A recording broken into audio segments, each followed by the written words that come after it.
함께 보실 말씀은 시편 2편입니다. 시편 2편 7절부터 12절까지를 보겠습니다.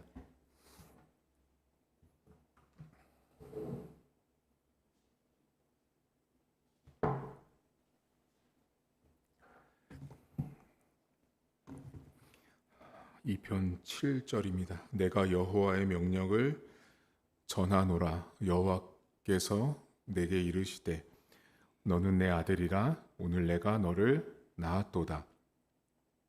내게 구하라. 내가 이방 나라를 내 유업으로 주리니 내 소유가 땅 끝까지 이르리로다. 내가 철장으로 그들을 깨뜨리며 질그릇같이 부수리라 하시도다. 그런즉 군왕들아 너희는 지혜를 얻으며 세상의 재판관들아 너희는 교훈을 받을지어다. 여호와를 경외함으로 섬기고 떨며 즐거워할지어다. 그의 아들에게 입맞추라. 그렇지 아니하면 진노하심으로 너희가 길에서 망하리니 그의 진노가 급하심이라. 여호와께 피하는 모든 사람은 다 복이 있도다. 아멘. 시편 2편은 이방 나라들이 분노한다라는 말씀으로 시작했던 성경이 시편 2편입니다. 지난 시간에 왜 이방 나라들이 분노했는가를 살펴볼 때 이방 나라들이 약소 국가였던 이스라엘에 왕이 세워진 것 때문에 불편했습니다. 자기들보다 힘이 약했고 능력이 없었던 나라에 왕이 세워졌을 때 이방 나라들이 질투하고 시기하고 분노했다라고 지난 시간에 살펴보았습니다.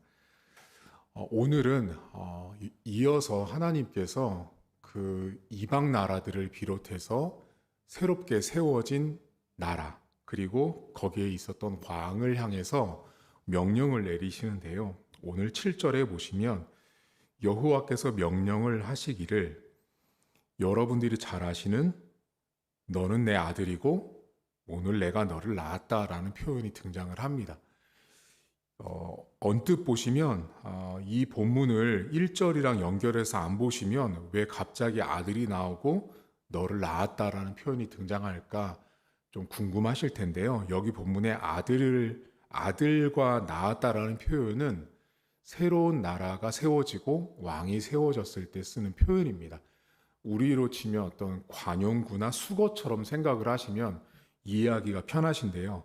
오늘 이 앞에 절에 나라의 왕이 세워졌던 그 상황들을 보실 때 내 아들 그리고 너를 낳았다라는 것은 그 나라의 임금 왕을 뜻하는 말이고 그리고 너를 낳았다라는 건 새로운 왕이 등극했다 그런 의미로 보시면 내 아들이라 오늘 내가 너를 낳았다 이 표현이 이해가 되실 수 있습니다.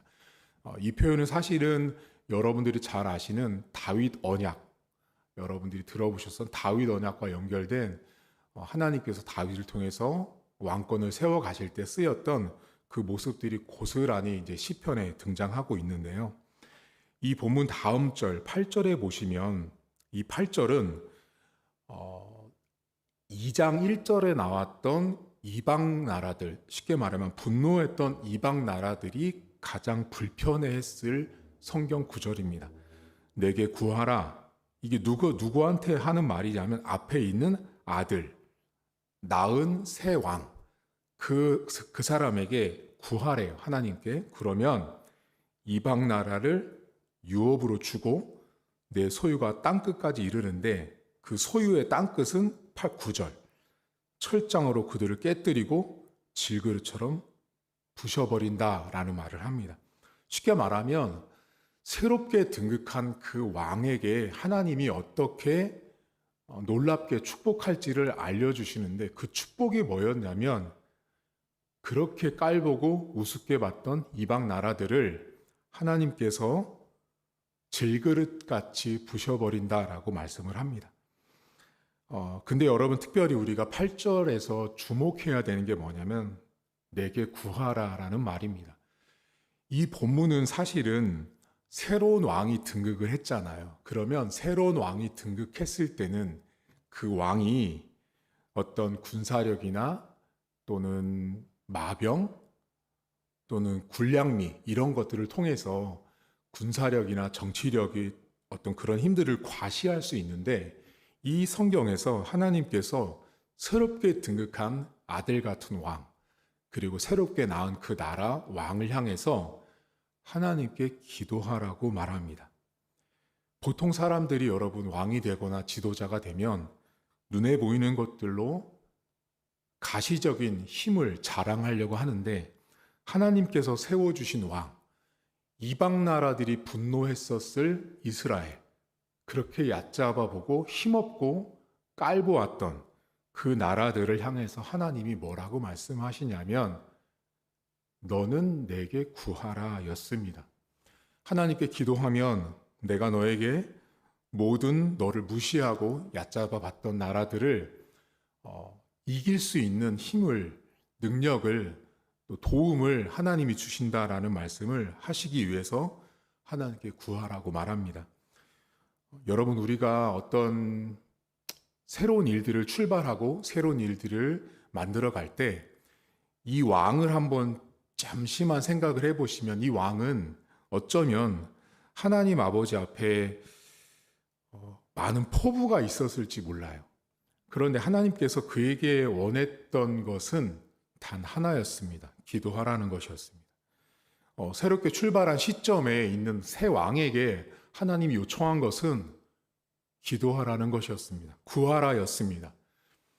사람들이 많은 것들을 손에 쥐고 쟁취하고 얻으려고 노력하고 애쓰지만 하나님께서 원하시는 당신이 세운 왕에게 바랬던 것은 기도하는 삶이었습니다. 기도해야만 하나님께서 이기는 것도 정복하는 것도 땅을 차지하는 것도 허락하신다라고 말씀을 하고 있습니다. 이것이 새 왕에게 하나님께서 7절에 나왔던 여호와의 명령의 첫 번째였습니다. 그리고 10절로 이어지면서 그런즉이라는 말로 시작을 하며 이 2단부터는 이제 군왕들과 재판관들이 등장을 합니다.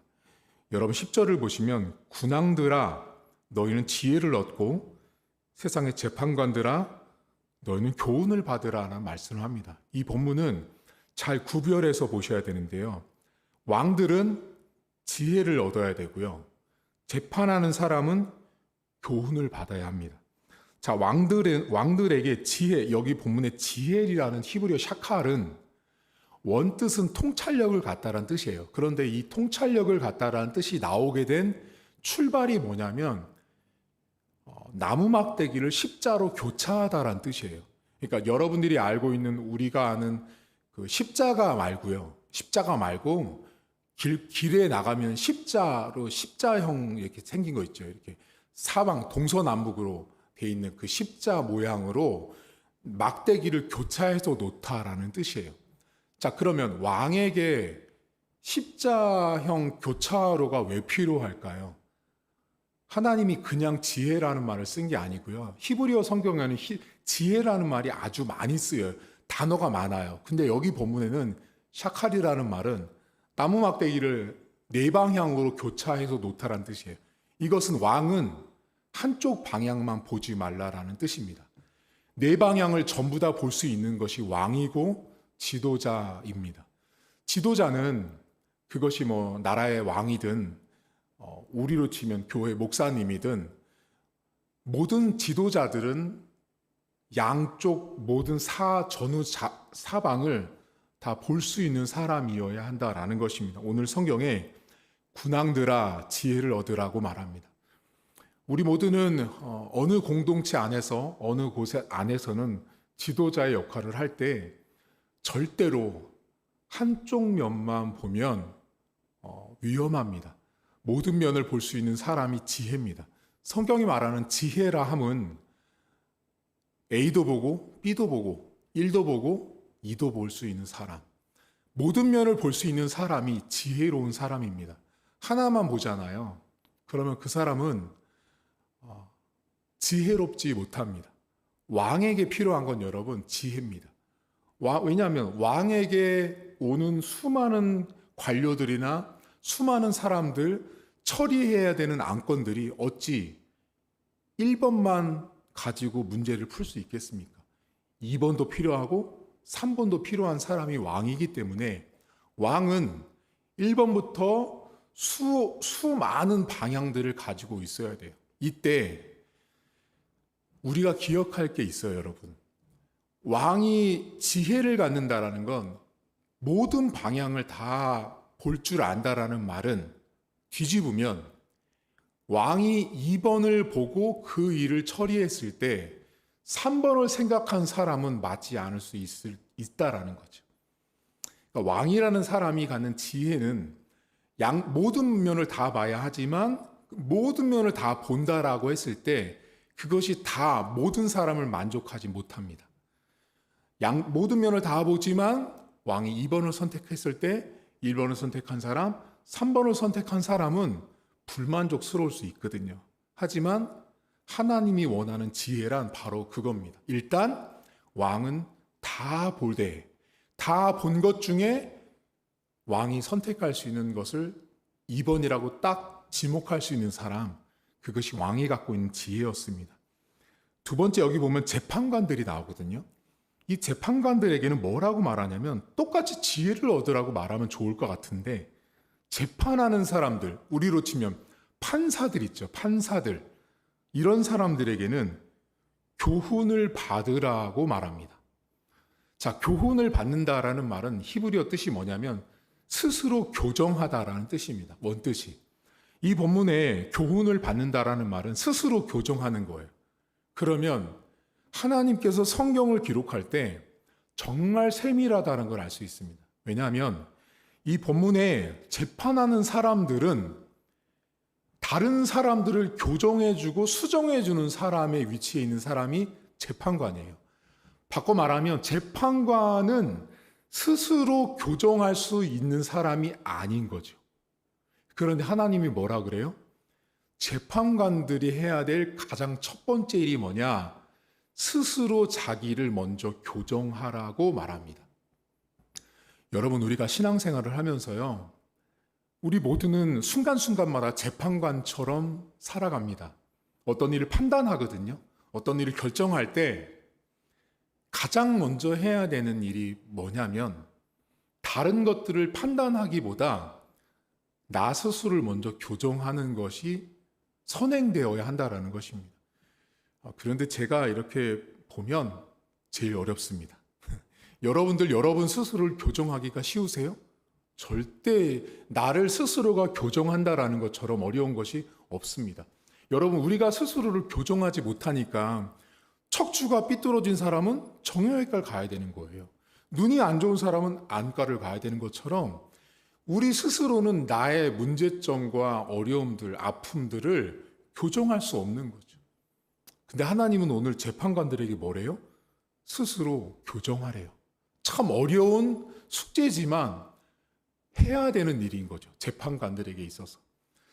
오늘 제가 여러분들이랑 오늘 이 기도회를 하면서 우리 스스로를 교정해야 될 것들이 뭔가를 좀 먼저 생각해 보는 시간을 갖기를 바랍니다. 우리가 세상에 나가면 또 교회 안에서든 직장에 있든지 가정에 있든지 우리는 늘 재판관이 되어 있습니다. 재판관처럼 어떤 일을 판단하고 결정하거든요. 근데 그 전에 나 스스로를 교정하고 있는가? 그래서 저는 성경을 볼 때마다 좀 무서운 게 있어요. 그게 뭐냐면 하나님이 인간의 심령을 너무 꿰뚫어 보고 계신다는 거죠. 우리는 늘 재판하거든요. 그러니까 예수님도 남의 티와 들보를 말씀하실 때 그 재판하는 이야기를 하신 거잖아요. 근데 오늘 시편에서는 재판관들에게 뭐부터 말씀하셨냐면 남들 재판하기에 앞서 너부터 교정해 라는 말이죠. 사실 저도 어렵습니다. 저도 어렵고요. 모든 인간들이 다 어렵습니다. 나를 교정하는 것처럼 어려운 것이 없기 때문에 성경이 오늘도 우리에게 누군가를 재판하고 판단하고 평가하는 너부터 교정했느냐라는 질문으로 받으시고 내가 오늘 교정할 것은 무엇인가를 한번 좀 돌아보는 시간이 되면 좋을 것 같고요. 오늘 여러분 12절이 마지막 절인데요. 시편 2편에서 가장 백미, 다이아몬드 같이처럼 좋은 구절, 아주 멋진 구절이 12절이거든요. 보시면 그의 아들에게 입맞추래요. 그렇지 아니하면 진노하심으로 너희가 길에서 망하리니 그의 진노가 급하심이라. 여호와께 피하는 모든 사람은 다 복이 있다고 말을 합니다. 끝절은 너무 멋있는데요. 조금 이따 볼 건데 맨 앞에 상반절에 보시면 아들에게 입맞추래요. 여러분 아까 전에 아들은 누구였죠? 저기 맨 앞에 보면 너는 내 아들이라 했잖아요. 그 아들이 누구냐면 새롭게 등극한 왕이죠. 왕. 그 아들에게 왕에게 입을 맞추라는 건 우리가 하는 말처럼 키스하고 뽀뽀하는 게 아니고요. 히브리어 뜻이 충성하라는 말이에요. 다시 말하면 하나님이 세우신 왕이었죠. 지금 이방 나라들이 무시했던 이스라엘의 왕. 근데 그 왕을 누가 세웠죠? 시편 2편에서 여호와께서 세우셨죠. 하나님이 세운 그 왕에게 오늘 성경이 뭐래요? 입맞추라, 충성하라 라고 이야기를 합니다. 그런데 문제가 있어요. 자, 그렇지 아니하면 진노하심으로 너희가 길에서 망한다라는 말씀을 합니다. 여러분 여기 진노하심으로 너희가 길에서 망한다. 그 진노가 급하다. 이거 지금 누구를 향해 있어요? 이 본문을 해석할 때 여러분 이러시면 안 돼요. 여러분들이 만나는 사람들에게 가셔서 아들에게 입맞추라고 했으니까 하나님이 세운 예를 들면 여러분들이 제가 만약에 목회자잖아요. 거기 목사님한테 순종해 충성 안 하면 여기 봤지 진노하심이 급해서 너 길에서 망한대. 그게 아니고요. 이 절은 여기 진노하심과 길에서 망하는 거는 이 누구를 향해 있을 것 같아요? 시편 1편에 나왔던 진노하고 분노하는 이방 나라들을 말해요. 이방 나라들이 이스라엘에 새로 세워진 왕을 어떻게 해요? 인정할 수가 없는 거죠. 받아들일 수가 없고 수용할 수가 없는 거죠. 그런데 그 나라들에게 하나님이 지금 뭐라 그래요? 야, 너희들 내가 세운 이스라엘 왕에게 가서 충성해. 그들과 소통하고 교제하고 그들을 인정해, 받아들여 라는 말이에요. 그렇게 안 하는 이방 나라 너희들, 분노하는 너희들 그렇게 안 하면 뭐 한대요? 하나님이 망하게 한다라는 거죠. 1차적으로 그 사람들을 향해 있습니다. 그리고 나서 맨 마지막 절에 보시면 여호와께 피하는 모든 사람은 다 복이 있다라고 말합니다. 여기 본문에 여러분 모든 사람이 나오거든요. 여기 모든 사람 안에 누가 포함될 것 같으세요? 하나님의 마음을 이 시편에서 보셔야 되는데요. 이 모든 안에는 시편 2편에 나왔던 바로 분노하는 이방 나라들도 포함되어 있습니다. 분노하고 인정하지 못하는 나라 있죠. 그 사람들, 그 상황들, 그 모든 것들, 그 사람들이 여호와께 피하면 그들도 복이 있다라고 말합니다. 여러분 여기 본문에 피한다라는 히브리어 핫사라는 말이 나오는데요. 이 말은 원래 큰 바위 같은 거 있죠. 움직이지 않을 것처럼 완전히 단단한 반석 같은 바위에 몸을 바짝 붙여서 피할 때 쓰는 말이고요. 아무도 올라올 수 없는 가장 높은 산꼭대기나 나무 꼭대기에 올라가서 자신을 보호할 때 쓰는 말이 여기 본문에 피하다라는 말이에요. 자, 그런데 이 피하다라는 핫사라는 말은 조건이 있어요. 이 핫사라는 말이 구약 성경에 쓰일 때를 보면 두 가지의 경우에 피하는 게 등장하거든요. 오늘 제 설교 제목이 왜 피해야 하는가입니다. 여기 본문에 여호와께 피하라고 그러죠. 왜 여호와께 피해야 하는지를 이 피하다라는 히브리 핫사 동사에서 찾을 수가 있는데요. 우리가 왜 여호와께 피해야 하냐면 이 핫사라는 말은 두 가지일 때 피합니다. 자, 여러분은 언제 도망가세요? 여러분은 언제 도망가세요? 김 집사님, 박 집사님, 목사님들 다 언제 피하세요? 사람이 피할 때는요, 두 가지입니다. 첫째가 불안할 때 피합니다. 이 핫사라는 말은 불안해서 피할 때 썼던 말이에요. 두 번째가 언제 쓰여있냐면 내 자신이 무기력할 때 피합니다. 이 핫사라는 말은 그렇게 피하는 말이에요. 내가 불안하기 때문에 바위를 찾고요. 높은 꼭대기를 찾는 거죠. 내 자신이 무기력하기 때문에 안 보이는 곳으로 숨는 바위 뒤쪽에 숨고 남들이 안 보이는 산꼭대기로 올라가는 것입니다. 여러분, 우리가 왜 여호와를 찾아야 하는지 아세요? 불안해서입니다. 왜 우리가 여호와를 찾아야 하고 여호와께 피해야 하냐면 우리가 스스로 무기력하기 때문에 그렇습니다. 오늘 성경에 보시면 여러분, 이 본문에 불안한 사람들 그리고 무기력한 사람들은요, 양쪽 다 해당됩니다. 양쪽이라 함은 분노하는 이방 나라도 해당되고요, 그리고 새롭게 세워진 왕과 그 나라 백성들도 다 포함이 됩니다. 여러분, 하나님께 피하는 것이 복이다라고 오늘 성경이 이야기를 하는데요. 우리가 왜 하나님께 피해야 하냐면 불안해서 그렇습니다.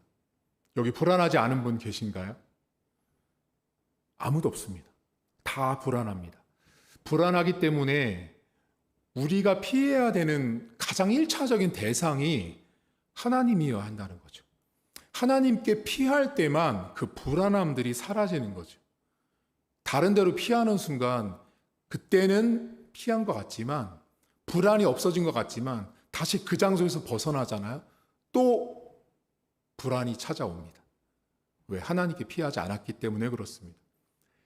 여러분, 하나님께 피하십시오. 그리고 여러분들이 오늘 기도할 때 여러분 안에 있는 불안을 고백하십시오.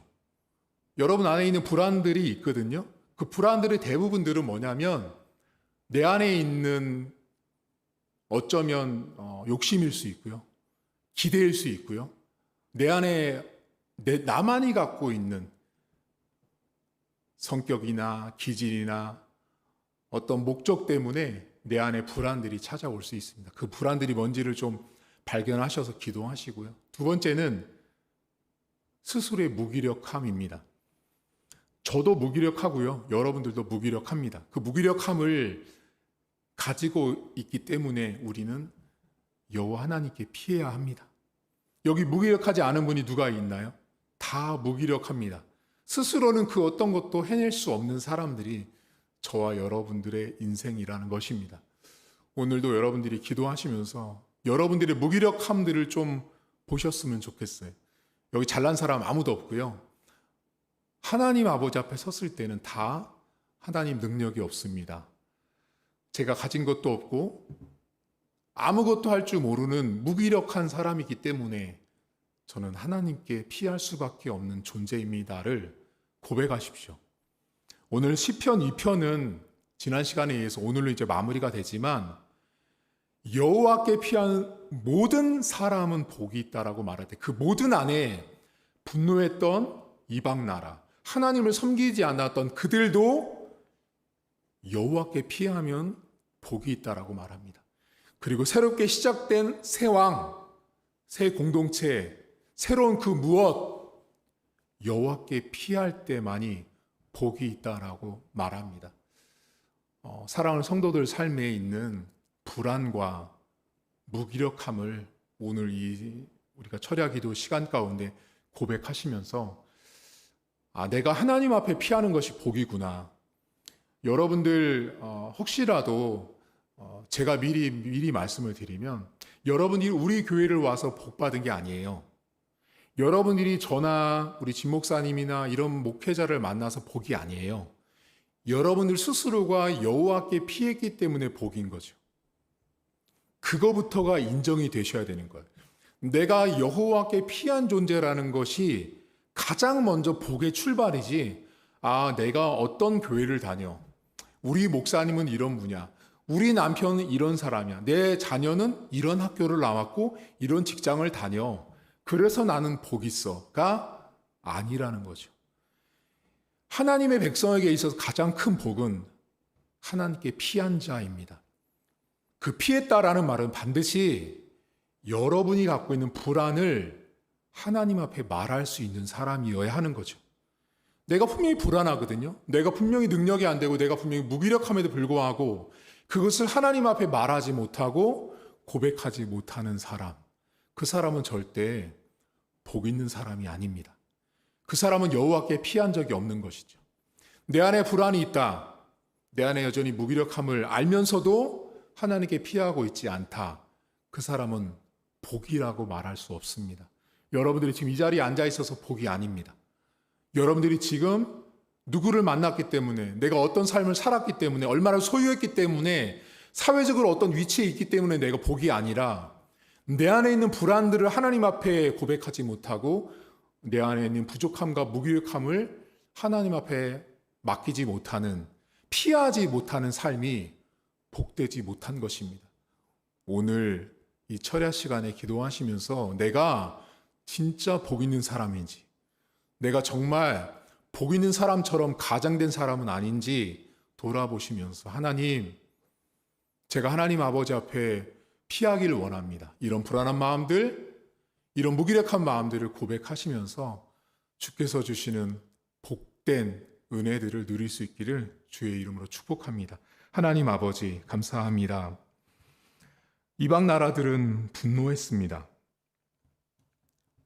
그들은 이스라엘에 새롭게 세워진 왕을 인정할 수 없었습니다. 왜냐하면 그들과 너무나 달랐고 그들이 원했던 왕도 아니었고 그들의 말도 듣지 않고 순종하지도 않았습니다. 그들이 목적하는 바를 따라서 따라간다고 순종하며 조공을 바치거나 이방 나라들이 원하는 대로 살아갈 왕이 아닌 나라가 바로 하나님이 세운 왕이었습니다. 하나님, 오늘 그 왕들을 향해서 오늘 하나님께서 기도하라고 말합니다.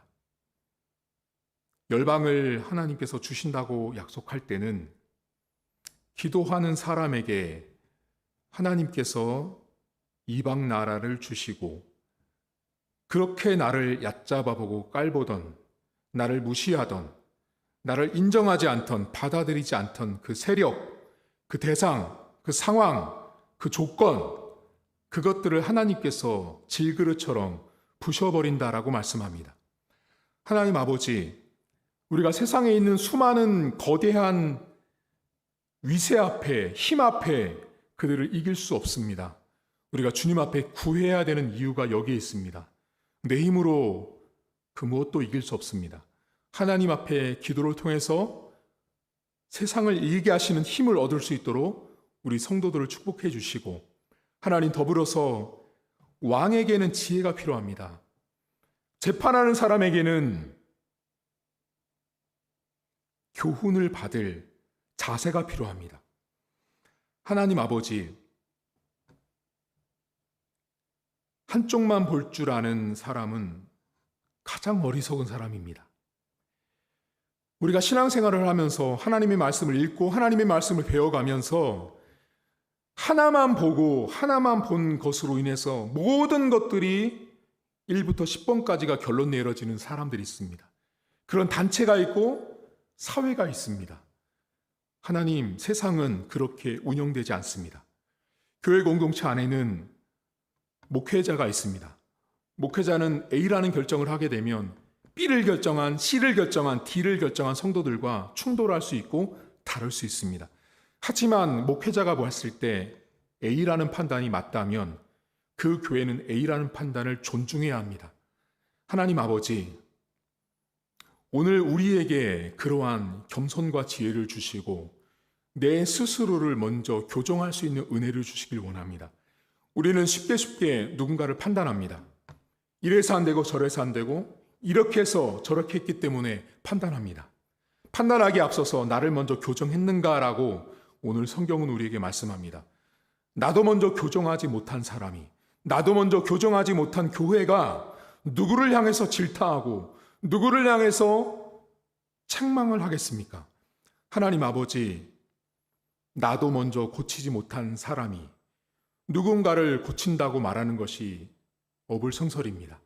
하나님 아버지, 성도들의 삶에 스스로를 교정할 수 있는 힘과 지혜와 능력들을 하나님께서 허락해 주시고, 하나님 그 모든 사람 안에 포함된 이방 나라들이나 새롭게 등극한 왕처럼 여호와 하나님께 피할 수 있기를 원합니다.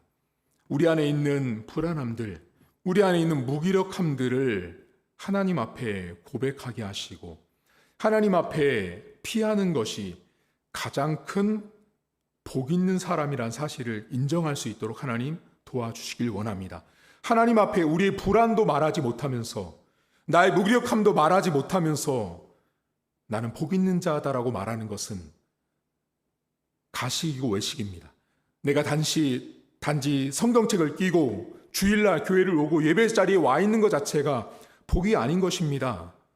예배 자리에 와 있어서 복이라면 한국의 수많은 성도들은 다 복받은 사람이어야 되는데 그렇지 못합니다. 하나님이 정한 복의 기준이 다르기 때문에 그렇습니다.